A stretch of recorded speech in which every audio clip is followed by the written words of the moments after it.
Before we get started, we wanted to thank Liberty Mutual Surety for sponsoring this episode of Let's Get Surety. Liberty Mutual Surety provides contract and commercial bonds for all size companies and contractors around the world. Liberty Mutual is here for you today, tomorrow, together. For more information on Liberty Mutual's breadth of surety products and solutions, visit www.libertymutualsurety.com. Now on to our show. You're listening to Let's Get Surety. Let me hear your bonding talk with Kat Shamapande. Hey everyone, it's Kat Shamapande. Thanks so much for joining us for this episode of Let's Get Surety. I've got with me today my co-host, Mark McCallum, CEO of NASBP. Hey Mark, thanks for being on. Hey Kat, I love to be here, and I know we have a special guest today. We do. I'm excited that we've got another installment of our series called The Corner Office, Conversations with Surety Leaders. And for our conversation today, we have with us Steve Haney. He's Vice President of Chubb Group and President and Chief Underwriting Officer for Global Surety with Chubb. Hey, Steve, thanks for being on. Kat, Mark, thank you. I am so happy to be able to help, and I appreciate you guys thinking of me. Well, Steve, before we go into other topics, a lot of times on this series, we like to find out how our guests got into surety. So how did you find yourself in surety, Steve? All right, we're going to go back a little ways, and I'm not going to disclose dates so that I don't embarrass myself. But what happened after college, right, as usually the pivotal point, as a finance major in Penn State, I got involved in the insurance industry, and then, not to belabor it, but migrated myself over to Germany with one of the reinsurance companies and was doing reinsurance facultatively for both the financial lines and also surety. My wife and I decided that we were going to go back and live in the United States, and we didn't want to live in Germany. So then what I did is I got back, I admittedly unemployed at that point, so I was looking for a job, but I was still young, right? And then I answered an ad in the newspaper for a surety underwriter. And it was from Chubb. And then I had gone through the interview process, and sure enough, and this was I hate to say, 1994, there you go, it's out there.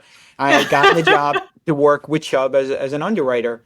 And I did that until just the end of 97.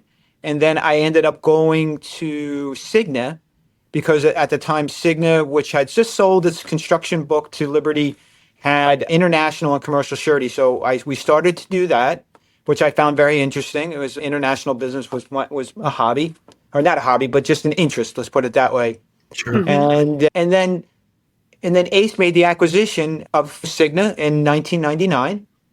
And then sure enough, by 2002 was running ACE's surety book, and we had a really good run up until 2015, and then we bought Chubb. And then sure enough, I was lucky enough to be chosen to run the combined ACE Chubb surety book.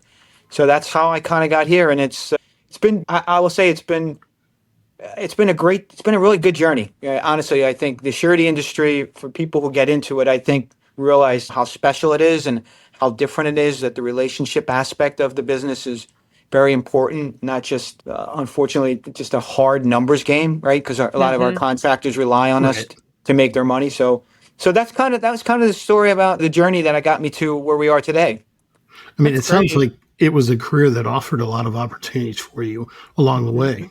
Yeah, it definitely did. So I always felt that I was learning and also building, which I thought was interesting too. Because if you go back in time, when I joined Cigna and ACE, the book of business was small. I mean, 12, maybe $15 million globally. So it was really tiny. Admittedly, like I said, they had sold to Liberty, so there wasn't very much. And then we started building it up under ACE, and it became a nice book of business. And then the combined power of the Chubb construction book with the ACE commercial book, when you put those two together, and then the international businesses that we both had, it's become a real nice business. Yeah, that's really neat. And it sounds like you've always been kind of an inquisitive person. So I bet you that kind of played into your career, and the fact that you had interest in both international and domestic business and the opportunity to see it from different perspectives. Yeah, it did, Mark. It definitely put it different, because it's obviously every market operates a little bit differently. And then having experience working overseas, you kind of get an appreciation for it, that you can't take the American approach always to a different market. Mm-hmm. So I think that helped me as a leader embrace some of the differences that you would run into, whether it's Mexico or Brazil or Europe or even Asia Pacific. So for sure. Well, I know we're going to get into some issues very soon, but in terms of giving advice to prospective surety professionals, where do you see the opportunities today in the surety industry? Oh, you know what? I always think there's so much needed talent in the industry, to be honest with you, because people are getting older, and we really need to make sure that we replenish talent underneath. But at the same time, that these younger people get the benefit of the people who have gone through cycles. So I would say that whether it's in construction or in commercial, if you have the right background, and what I always tell the younger underwriters coming to us in our first surety schools is like, it's a good balance between being technical and commercial. And if you can blend those two skills together, I think you can become a very powerful underwriter. And then eventually your career path will be what you want it to be. And of course, there's always a little bit of timing issues, like with regard to whether opportunities are available or not. But I think across the board, and at least from what I see, there's plenty of opportunity in this industry for younger people and then people with experience. I don't see us chasing too many people away. And I think we like to hold on to our people. Yeah. Nice. And you talked a little bit about working for Chubb earlier on, and then when through acquisition, getting to work with Chubb again. Can you tell us a little bit more about Chubb? What makes Chubb Chubb? So like our value prop is like, first of all, our people. I would tell you, like, hands down, not that I'm disparaging any other company, but I think our people are first class, and they're very professional, very dedicated to what they do. So I think that's the most important thing. All right. So yeah, you start with that. And then just from a perspective of we've been around for so long doing the same thing, saying the same messages, that people gravitate towards us. So I think when we're out in the marketplace, if it's an account that fits our appetite, they enjoy working with us because we generally will deliver what we promise, right? And like, again, we're not for everybody. And then that's why there's all the different companies. And I get that. That's fine. But I think when you do fit with Chubb, the value proposition that we bring, the stability, the balance sheet, just the global reach, the capacity, that all is a differentiator. And I think, but again, people first. It's our people that make the biggest difference. Wow. Well, you mentioned the global reach. Can you tell us a little bit about what are you guys seeing in the global surety environment? Sure. So you go around the world, right? So if we start, Chubb has offices to underwrite surety in Mexico and Brazil, in Europe, Asia Pacific a little bit. It's like, I think everyone's is a little unsettled, and there's also, you're dealing with a lot of changes in political governments. So there's a little bit of uncertainty as we move forward with regard to spending in certain areas. So it's a little challenged. And the U.S. right now is a bit of a bright spot. The IIJA had provided what we'll call excess money in the system to build things. And it seems like even the current administration wants to continue to build things, infrastructure. So that definitely helps our construction book. And then CapEx spending, while it's a little bit, I'll call, unsettled, there's still a baseline CapEx spending in the United States that other countries really probably don't benefit from. So I think that moves a lot of commercial opportunities as well. So overall, I would say when you look around, that there isn't any market that I'm aware of that really is on fire with regard to losses. There's certainly markets that are growing slower because of their own individual issues that they're dealing with, but we're hopeful like that as things settle in and the governments get more sort of, I guess, their head around how they want to drive their spending, that we'll start to see an uplift in infrastructure spending in other parts of the world, whether it's in Europe for defense and energy spending or in Latin America for infrastructure. I think those things will come eventually. It's just going to take some time.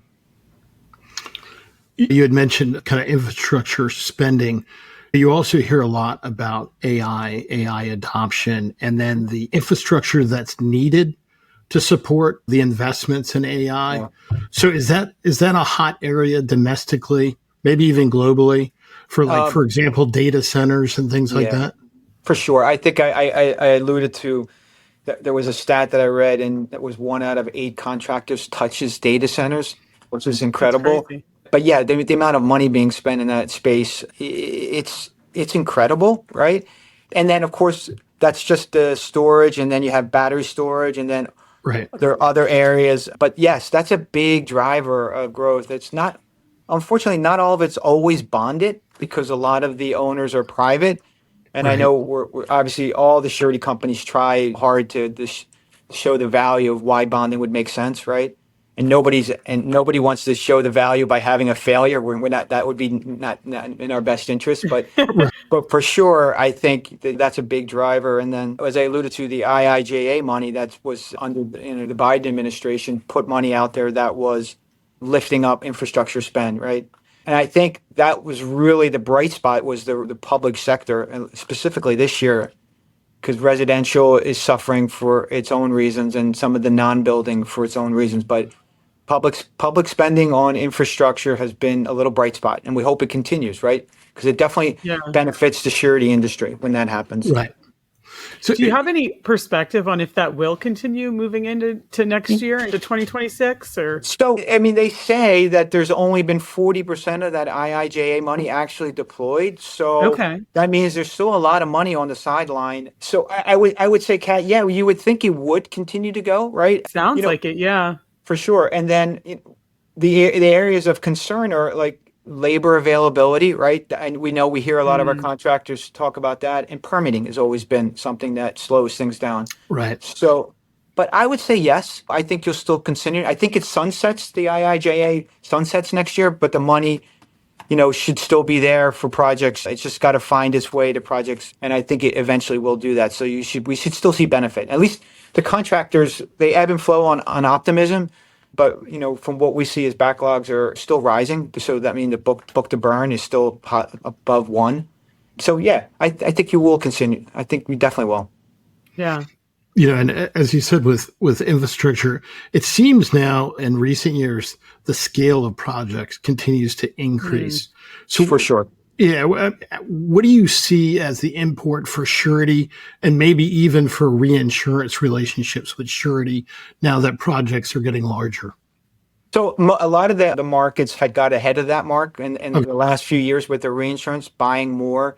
I'm sure you're familiar. A lot of companies use PEL, so what they expect the loss would be if it was to happen, and they try to buy reinsurance around that to give certainty on the P&L. So, but to your point, it's one of these situations where the jobs have gotten bigger, the balance sheets are catching up.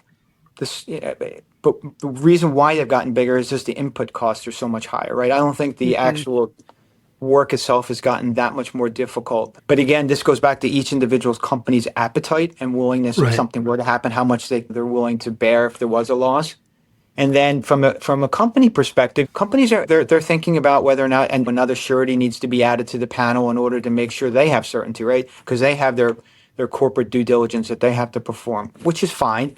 So, but right now, I haven't heard of anybody, and there are some big users of surety credit running out of capacity just yet, right? But they are planning, because they continue to see this trend going forward, to be prepared with either an additional surety or asking the sureties to commit to more capacity to make sure that they don't get to some project and all of a sudden find that they don't have the surety capacity. Right. Yeah. But it sounds like certainly the surety industry has been seeing this, reviewing what they need to do, accounting for it, and will continue to account for it in the future as they go through it. Right. Yeah, I think it started in earnest. It was the first NASBP after the COVID, which was out in Palm Desert, I believe, right? And then around that time is when I think people realized that there was going to be an uptick in inflation with material costs and a little bit of labor issues. So if you go back to that point in time, people started planning to deal with that, and they've been dealing with it. As I go out and I ask all our contractors, I always ask them, do you think we've reached a high watermark, or do you consider this that it could go even further? And most of them say they expected the backlogs to continue to grow and the job sizes to continue to grow. So we're not going to see it recede at any time. Right. Yeah. Part of the increase, obviously, were is maybe that ripple effect of tariffs, perhaps. And I know obviously tariffs have kind of an impact on the contract side, but also on commercial, right? For customs bonds. Would you 100%. kind of talk a little bit about that from your Chubb perspective on how you guys are looking at both contract and commercial in relation to what's happening in the world of tariffs? Yeah, for sure. A lot of clients had to deal with increasing their customs bonds because tariffs went up. And then the customs officials will write their letters and look at what they expect the duties to be. So then you have to bond around that. So that's definitely been a phenomenon. And it'll be interesting to see because I think most of us know there is the Supreme Court that's out there reviewing whether or not this was legal or not. We think about if it was to get unwind, they would unwind it. Like, how would that work? I don't think anybody really knows. But yeah, we definitely saw most of the market saw an uplift in importers' bonds because of the tariffs. And then on the construction side, it goes to what we just talked about. These tariffs are causing the contracts to increase, right? There's a little bit of uncertainty around timing of materials, but for the most part, it's not a company-specific issue. It's more of, it is what it is. So whether or not you're dealing with contractor XYZ or ABC, they're still going to have the same issues procuring those materials at the cost with the tariffs. So the owner then has to decide whether they're willing to bear the increased cost, right? And most of the contractors that we talk to say that there is escalations and a lot of this increased cost is going back to the owners, maybe not 100%, but majority. So right now that the tariff effect is real. It hasn't been so disruptive as to like cause people to say, maybe they slow things down a little bit, but not a full stop yet. No. Right, because they need to understand what their costs are going to be on the project. So they definitely would like it to settle in at a number that they can quantify. But I haven't heard anybody say like we're not going to do it because of tariffs. But not yet. But I'm sure there are examples, but I haven't seen them. Yeah, and obviously underwriters are always looking at contract language in their underwriting. So 100%. Are they in particular looking at how the contract may be addressing or not addressing the risks of tariffs or the imposition of tariffs? For sure. I mean, good or bad, COVID taught us that there could be a dramatic change in market conditions quite quickly. And a lot of right. And then the underwriters and a lot of the accounts had put in escalation clauses to deal with these things because the United States really hasn't gone through a bout of inflation. So it was maybe there was a little bit more visible because of the recent events with the pandemic. I think people were more sensitive to it. So people were prepared. And yes, I think all contract underwriters in any company would be looking for that type of risk falling back on the contractor as opposed to being shifted to the owner, right? So what are some of the other issues currently that from a underwriting perspective that you're really paying attention to? The other one you see a lot of now is as some of the people that are older are trying to exit their businesses or trying to find continuity, right? Or just transition. So there's a lot of we've seen a lot more uptick in ESOPs, private equity, and then obviously the strategic buyers. So all of those have to be kind of looked at individually by company and because they can be structured very differently. But yeah, you see a little bit more of that going on. So ownership transfer. And then what else? In ownership transfer, you're kind of looking for alignment, right? For the successor company. Is that true? And sure. And does that pose a particular issue with private equity, for example? Or can it? So everyone kind of looks at it individually, like what they think private equity is, and then who the private equity company is, how it's, because remember, part of it is how it's financed, right? So if there's a lot of debt, that might be unattractive, or whether it's equity, what the track record of the private equity is, whether they a 4 to 5 year on hold, try to ramp it up and then sell it to somebody else, or is it a wealth office that basically maybe holds longer? So you can't make any. It's very difficult, but I wouldn't make any harsh blanket statements. But I think everybody's got to look at it, whether or not it makes sense for the individual circumstances, what the type of company is, how big they are, how stable the earnings are, and how they can go about doing it, and then who are the people, right? Again, we all learned it's character, right? So it's a big component in our business. So you have to meet the owners and you have to understand their game plan and then decide whether or not it makes sense for you to continue to be their surety company. Right. And you said, given the demographics, it's likely to be a trend that will continue, at least for the near future. We've seen it. Yeah, for sure, we've seen an uptick. Absolutely. Like depending on the circumstances, the ESOPs there's been more ESOPs recently than maybe we were aware of or are familiar with, like in the past. So, but again, they can work if done properly. Right. So I don't want to leave everybody thinking that an ESOP is one. Let's just put it this way: not one way is better than the other way. Every way it can be beneficial or harmful depending on how it's used. Let's put it that way. That makes sense. You really have to find what's the right fit for that company right. and for the surety and their appetite with that company. Exactly, Kat. That's exactly right. So that makes sense. You mentioned labor a couple of times. I know that's a really hot button issue when you're talking with construction companies. I mean, it seems like that's going to continue to be an issue as we move on into next year. Is that what you're hearing? Yeah, I mean, listen, it's a real. I mean, I've talked to some, obviously with the immigration and the ICE movements. There almost a lot of contractors have been impacted by that, but just generally there is a need for labor, skilled labor, and there seems to be a shortage of it. So if the market continues to be hot the way it is, and backlogs continue to grow, the shortage of labor will obviously harm contractors' ability to continue to take on work, right? So, I mean, yes, we ask every contractor that question, like, how are you thinking about that? Do you train? How do you retain employees? So all these questions are asked as part of the underwriting due diligence. And most of the ones that we've talked to, they're all like, yes, we're comfortable, we have enough labor, we're very selective on how we take on work. And then you'll hear things just out in the market where, I was on CNBC, even Jim Cramer was saying, he goes, I don't know how this work's getting done. You would say to yourself, well, this doesn't seem like there's enough people. Yeah. But it is. And then I think the labor impact will be, it could slow jobs down if you don't have enough people demand these projects, right? Maybe it doesn't stop projects, but it definitely could slow them down, which has its own implications for liquidated damages or other contractual issues that you could face at the end of a project if you can't get it done on the timeline, right? It seems like it's very important right now, particularly in the current economy, for GCs to really know their subcontractors and suppliers and kind of appreciate where they are. What kind of role, and obviously there are subcontract bonds, but what kind of role can the surety play with their GC client in helping them navigate their subcontractor community, or at least prospective subcontractors? I mean, that's a very big value proposition every surety has offices and territories, and they're familiar with the contractors in that territory, both subcontractors and general contractors. So you're always having your ears out and listening for things either good or bad. And then your contractors generally will ask you, especially if it's a joint venture partner or a key subcontractor, they usually will refer to the sureties to ask for an opinion, right? Good. And I think that value add is important, right?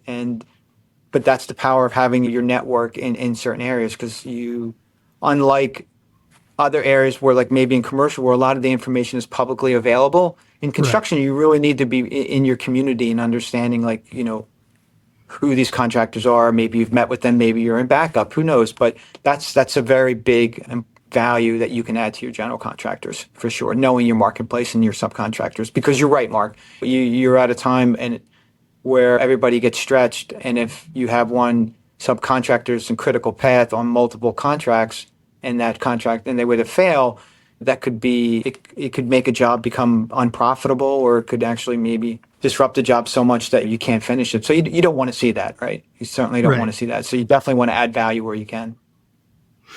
So for those reasons, do you see this as kind of a unique time for the surety industry to, quote, make their pitch for private work, given that there's all these uncertainties out there, and maybe private owners need to rethink whether or not they should require bonds where before maybe they weren't? Do you see this as a unique time? Yes, absolutely.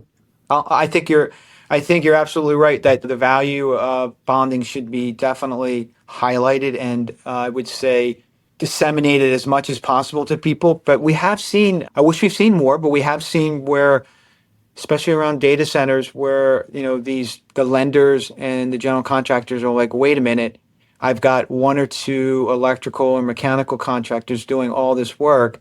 If something were to happen to them, this could really be disruptive to me, as I said earlier.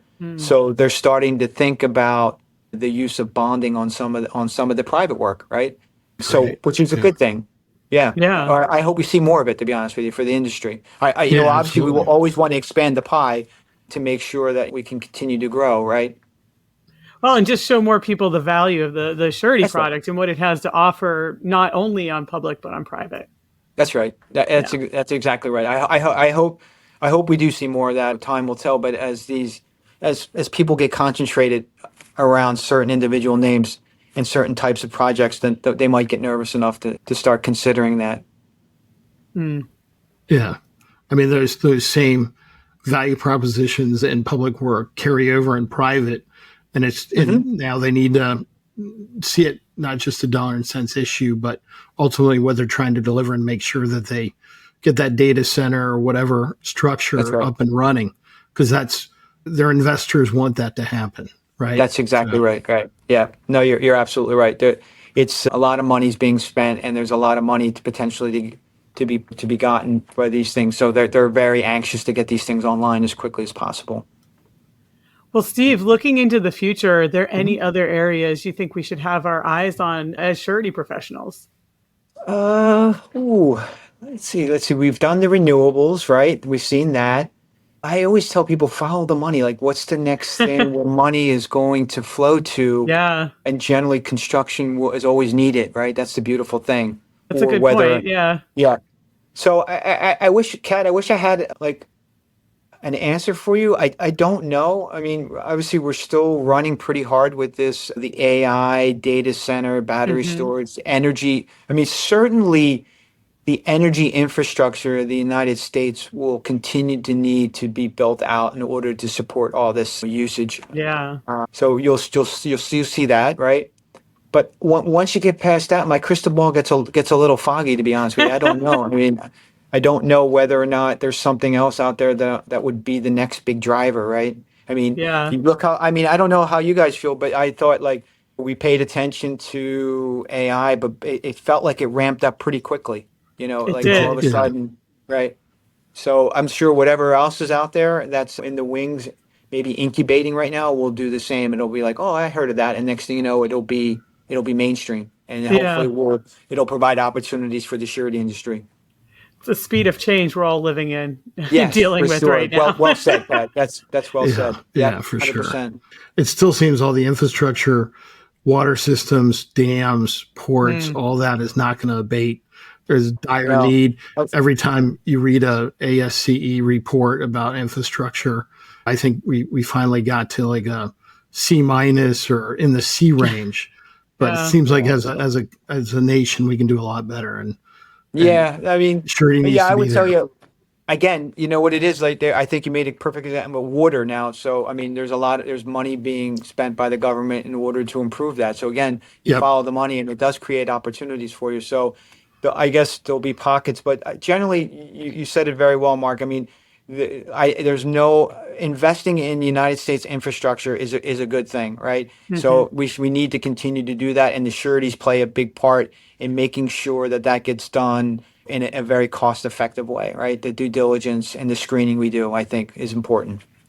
Definitely. Yeah. Well, Steve, I'm so glad you're able to join us as a guest again. It's been great having you back, and maybe we'll get you again in the future when your crystal ball is getting clearer, right? Yeah, I will obviously as things progress, but let's hope that 25 finishes strong for everybody and the industry continues to see success in 26, which I think it will. I'm very optimistic about that.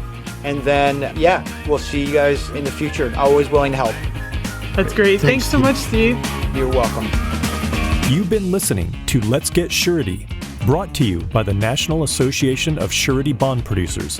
For more information about the NASBP and its members, visit nasbp.org.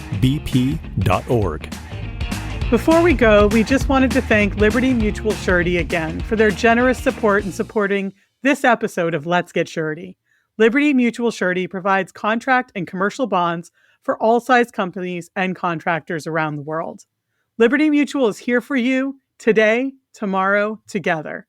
For more information on Liberty Mutual's breadth of surety products and solutions, visit www.libertymutualsurety.com.